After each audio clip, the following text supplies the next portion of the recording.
Bonjour, vous regardez Tesla Geek. Aujourd'hui, je vous propose de parler des sexy boutons et comment ils peuvent améliorer votre quotidien de votre Tesla et gommer certains défauts que vous n'aimez pas. En particulier avec les dernières mises à jour et celle qui va arriver très bientôt pour la fin d'année. Il y en a d'ailleurs une qui va certainement plaire à tous ceux qui ont été livrés d'une Tesla depuis le 1er juillet 2024. Les sexy boutons, qu'est-ce que c'est? Eh bien, ça a commencé avec ces petits boutons ici, vous le voyez, qu'on peut coller où l'on veut dans la Tesla. Ils sont cliquables et quand on clique dessus, on peut lancer des actions. En fait, on va paramétrer une action ou même plusieurs sur le bouton.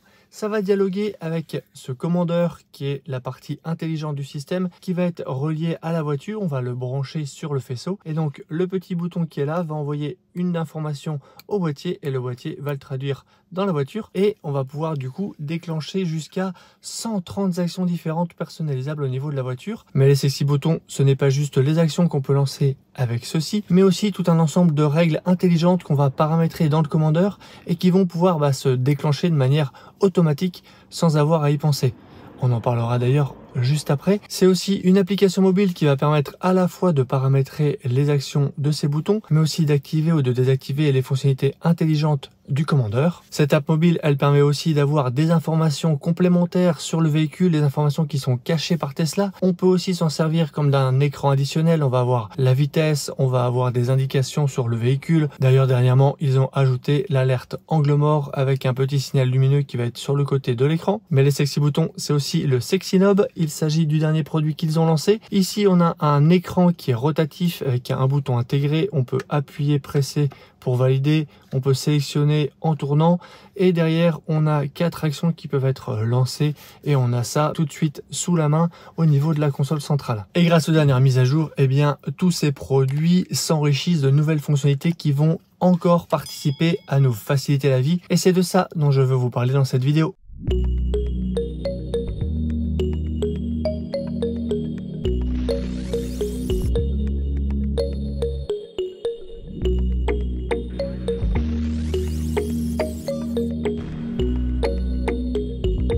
La première fonctionnalité dont je veux vous parler, et je vous en avais déjà fait une vidéo dédiée, c'est bien sûr l'autopilote continu. Il y a quelque chose qui est assez agaçant sur l'autopilote de base livré avec les Tesla. Dès qu'on veut changer de fil, celui-ci se déconnecte. Et donc ensuite, une fois qu'on a fait le dépassement, le changement de fil, qu'on s'est rabattu, il faut le réactiver manuellement. Ça n'a l'air de rien, mais au final, dès qu'on dépasse et qu'on le remet, c'est un petit geste qui est quand même agaçant quand on a un long trajet à faire. Eh bien, grâce au commandeur, donc à ce petit boîtier, on peut activer une fonctionnalité qui s'appelle autopilote continu. J'avais fait la vidéo pour vous expliquer tout ça en détail, mais grosso modo comment ça fonctionne. Imaginez, vous êtes sur voie rapide ou sur autoroute en autopilote. Vous allez un petit peu plus vite que la voiture ou le camion qui est devant vous. Vous voulez le dépasser. Il suffit de mettre son clignotant pour signaler son changement de voie. On va donc changer de voie. Ça va déconnecter l'autopilote et au bout d'un laps de temps qu'on a paramétré, moi je l'ai mis sur 3 secondes, et bien 3 secondes après l'arrêt du clignotant, le petit boîtier qui est là va réactiver automatiquement l'autopilote. Je vais pouvoir du coup faire mon dépassement comme ça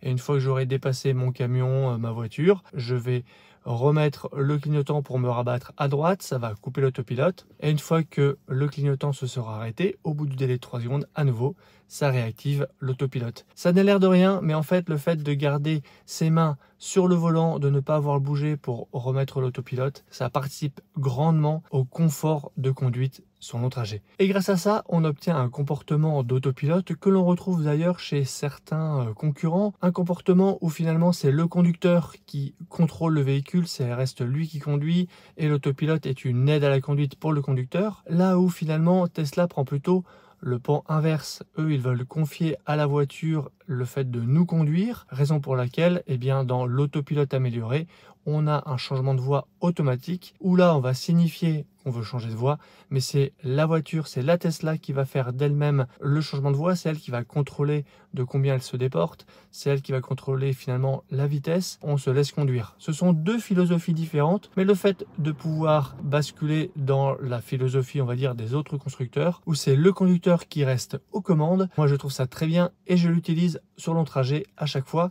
Je n'ai même plus à y penser, c'est vraiment pratique. Ça coûte quand même vachement moins cher que les 3 800 € de l'EAP. La deuxième nouveauté, elle va sans doute plaire à nombreux d'entre vous, elle concerne l'alerte de dépassement de vitesse. Vous le savez sans doute, Tesla a introduit avec les Model 3 Highland fin 2023 un bip obligatoire qui signale que l'on dépasse la vitesse limite autorisée. Ce n'est pas quelque chose que Tesla a décidé, c'est imposé par l'Union européenne sur tous les nouveaux véhicules depuis 2022 et sur tous les véhicules neufs vendus en Europe depuis juillet 2024. Raison pour laquelle maintenant il y a aussi les modèles Y qui commencent à avoir ce fonctionnement-là et ça en agace plus d'un. D'ailleurs, on voit très souvent la question sur les réseaux sociaux de comment on peut désactiver cette alerte de vitesse. Eh bien, on peut le faire, mais elle est temporaire. Il suffit de cliquer sur l'écran, sur le panneau de limitation de vitesse qui est affiché. On a un petit haut-parleur barré qui s'affiche et qui signifie qu'on a désactivé cette alerte de dépassement de vitesse, mais seulement pour le trajet en cours. C'est-à-dire que la prochaine fois que vous reprendrez la voiture au prochain trajet, l'alerte sera de nouveau réactivée. C'est quelque chose d'obligatoire, donc il faudra à nouveau, à chaque fois qu'on prend la voiture, réappuyer sur l'écran. Grâce au commandeur, ça va arriver dans la prochaine mise à jour, on va pouvoir activer une désactivation automatique de cette alerte de dépassement de vitesse. Et ça, je pense que ça va en plaire à de nombreux d'entre vous, parce que devoir à chaque fois désactiver l'alerte, c'est agaçant, surtout quand ces alertes dépendent finalement de la connaissance du GPS des limitations de vitesse sur les routes qu'on emprunte, et quand celle-ci n'est pas bonne, on peut avoir un bip anormal qui ne devrait pas être là, et ça même si on respecte les limitations de vitesse. Donc vraiment, ça c'est un gros plus. La troisième nouveauté dont je voulais vous parler concerne le bandeau LED introduit sur les Model 3 Highland. C'est le bandeau qui fait tout le tour du tableau de bord et dont on peut choisir la couleur, la personnaliser pour mettre une petite ambiance intérieure que l'on souhaite. Le commandeur va pouvoir contrôler dynamiquement et en temps réel la couleur de ce bandeau pour nous restituer des informations pendant la conduite. Direction les réglages pour découvrir les fonctionnalités et comment les activer. Et grâce à Maxime, je peux même vous partager une démo. Merci Maxime. La première fonction, c'est l'avertisseur d'angle mort, qui vient donc en complément de la petite diode cachée dans le haut-parleur dans le coin des vitres avant des Model 3 Highland. Le bandeau s'allumera en orange dès qu'un véhicule est détecté par le détecteur d'angle mort. Il y a un réglage intermédiaire où le bandeau changera de couleur uniquement lorsqu'un clignotant est mis, donc pour accompagner un changement de direction ou de voie. C'est plutôt malin de l'avoir contextualisé ainsi. Et quand le danger est trop près, le bandeau passe du orange au rouge. Le bandeau peut clignoter en vert pour accompagner les clignotants. Il peut clignoter en orange pour accompagner l'utilisation des feux de détresse, les warnings. Concernant l'autopilote, le bandeau peut s'allumer en bleu, soit pour indiquer qu'il est actif, que l'on roule sous autopilote, soit pour accompagner l'alerte d'inattention et inciter à remettre les mains sur le volant. Plus classiquement, le bandeau peut aussi changer de couleur en fonction du mode d'accélération choisi, et on peut aussi activer un mode arc-en-ciel quand on entre ou sort du véhicule, où les couleurs vont s'enchaîner les unes après les autres. Bien sûr, on peut activer en même temps tout ou partie de ces fonctionnalités. Chez les concurrents, l'éclairage d'ambiance intérieur, quand il est dynamique, se limite souvent à accompagner le choix du mode de conduite. Bleu en normal, rouge en sport, vert en éco. Ici, le bandeau nous donne des informations, quelque chose de très fonctionnel et pas uniquement esthétique, qui enrichit l'expérience de conduite.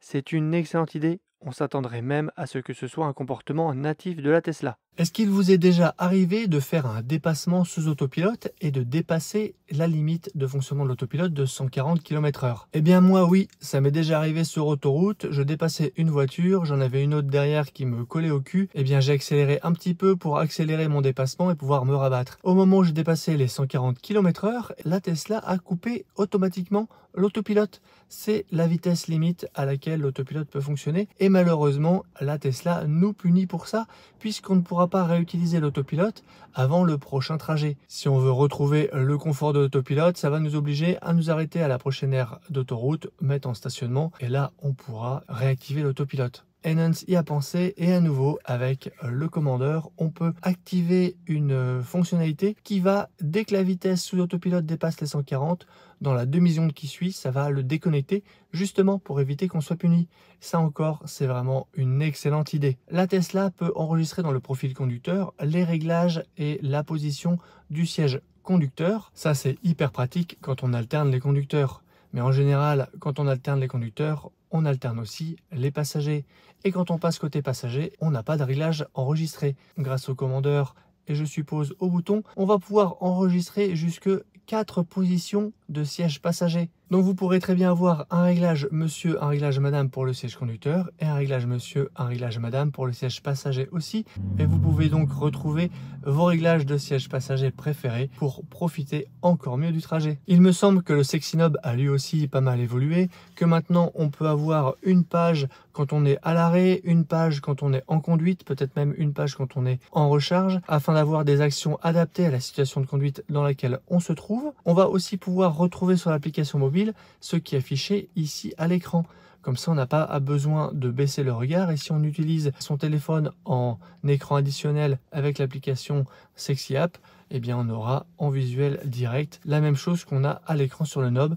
Et on peut du coup garder les yeux droit devant soi sur la route. Voilà, donc tout l'écosystème Sexy s'est encore amélioré au fur et à mesure des mises à jour. Bravo à l'équipe d'Enhance, le fabricant de ces accessoires, d'avoir amélioré encore un peu plus leurs produits et de nous faciliter la vie dans nos Tesla pour nous aider à gommer les petits défauts de notre voiture préférée. D'ailleurs, à partir de ce vendredi 15 novembre démarre le Black Friday avec 20% de remise sur tout le catalogue d'Enhance sur leur site officiel. Je vous mettrai le lien en description. Et en plus, vous pouvez bénéficier de 10% supplémentaires avec mon code TeslaGeek. Les deux se cumulent, c'est vraiment bien. Pour les actions automatiques dont j'ai parlé dans la vidéo, le commandeur seul suffit.